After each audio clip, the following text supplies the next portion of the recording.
ഒരു സ്ത്രീ കാറിന്റെ വാതിൽ തുറക്കാൻ ശ്രമിച്ചെങ്കിലും അവളുടെ കൈകൾക്ക് വസ്തുക്കളിലൂടെ കടന്നു പോകാൻ കഴിയുമെന്ന് അവൾ കണ്ടെത്തി. തുടർന്ന് അവൾ കാറിനുള്ളിൽ നേരിട്ടിരുന്നു. അവൾ തന്റെ ശക്തികളെക്കുറിച്ച് കൂട്ടുകാരുമായി പങ്കുവച്ചെങ്കിലും അവൾക്ക് അവളുടെ സാന്നിധ്യം മനസ്സിലാക്കാൻ കഴിഞ്ഞില്ല.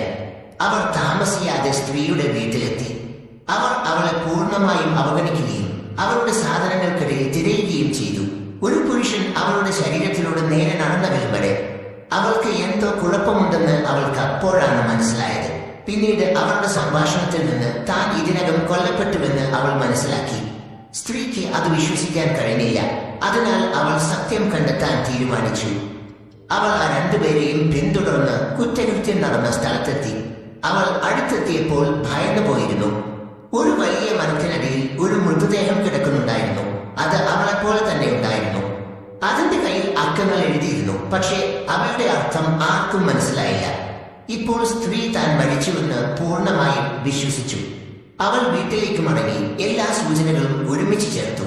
പക്ഷേ കൊലയാളി ആരാണെന്ന് അവൾക്ക് ഇപ്പോഴും അറിയില്ലായിരുന്നു. അതിനാൽ അവൾ പോലീസ് സ്റ്റേഷനിൽ പോയി സൂചനകൾക്കായി രഹസ്യമായി ആർക്കൈവ് റൂമിൽ പ്രവേശിച്ചു. പെട്ടെന്ന് 2 ഉദ്യോഗസ്ഥർ അകത്തേക്ക് വന്നു. സ്ത്രീ ഉടൻ തന്നെ നിശ്ചലയായി.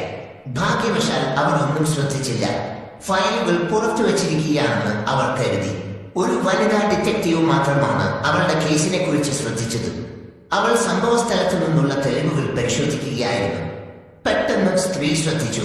കൂട്ടുകാരികളോടൊപ്പമുള്ള ഒരു ഗ്രൂപ്പ് ഫോട്ടോയിൽ കൊലപാതക ആയുധം വ്യക്തമായി കാണപ്പെട്ടു. അതിനാൽ അവൾ കൂട്ടുകാരിയുടെ വീട്ടിലേക്ക് പോയി കോപത്തോടെ അവളെ ചോദ്യം ചെയ്തു. പക്ഷേ അവൾ ഒരു പ്രേതമായതുകൊണ്ട് കൂട്ടുകാരിക്ക് അവളെ കേൾക്കാൻ കഴിഞ്ഞില്ല. സ്ത്രീക്ക് ഒരു കപ്പ് നിലത്തിട്ട് ഉടയ്ക്കാനും വീണ്ടും കപ്പ് ഉടച്ച് ദേഷ്യം തീർക്കാനും മാത്രമേ കഴിഞ്ഞുള്ളൂ. തനിക്ക് മതിഭ്രമമാണെന്ന് കൂട്ടുകാരി കരുതി. പിന്നീട് ശബ്ദം കേട്ട് അവളുടെ സഹോദരൻ താഴേക്ക് വന്നു. സ്ത്രീയുടെ മരണത്തിൽ തനിക്ക് ഹൃദയം തകർന്നു പോയെന്ന് കൂട്ടുകാരി പറഞ്ഞു. കാരണം അവർ 8 വർഷമായി സുഹൃത്തുക്കളായിരുന്നു. അവളെ ഇങ്ങനെ കണ്ടപ്പോൾ സ്ത്രീക്ക് കൂട്ടുകാരിയെ സംശയമില്ലാതായി. എന്നാൽ അപ്പോഴാണ് സഹോദരൻ തനിക്ക് സ്ത്രീകളെ വെറുപ്പാണെന്ന് പറഞ്ഞത്. സ്ത്രീക്ക് അല്പം ആശ്ചര്യമുണ്ടായി. അതിനാൽ അവൾ ആകാംക്ഷയോടെ സഹോദരന്റെ മുറിയിൽ പ്രവേശിച്ചു. അവിടെ അയാൾ അക്രമാസക്തമായ വീഡിയോ ഗെയിമുകൾ കളിക്കുന്നത് കണ്ടെത്തി. സ്ത്രീ ഞെട്ടിപ്പോയിരുന്നു. അവൻ കുറ്റകൃത്യ ഫോറങ്ങൾ ബ്രൗസ് ചെയ്യുന്നുണ്ടായിരുന്നെന്നും അവൾ കണ്ടെത്തി. അതിനാൽ അവൾക്ക് ഉടൻ തന്നെ സത്യം മനസ്സിലായി. യഥാർത്ഥ കൊലയാളി അവനാണെന്നും. അടുത്ത ദിവസം പോലീസ് സ്റ്റേഷനിലെ മേശപ്പുറത്ത് ഒരു പാക്കേജ് പ്രത്യക്ഷപ്പെട്ടു. അത് സ്ത്രീ കൊണ്ടുവന്ന എല്ലാ തെളിവുകളുമായിരുന്നു. വനിതാ ഉദ്യോഗസ്ഥ തന്റെ കൈയുറകൾ ധരിച്ച് ഓരോ സാധനങ്ങളും പുറത്തെടുത്തു.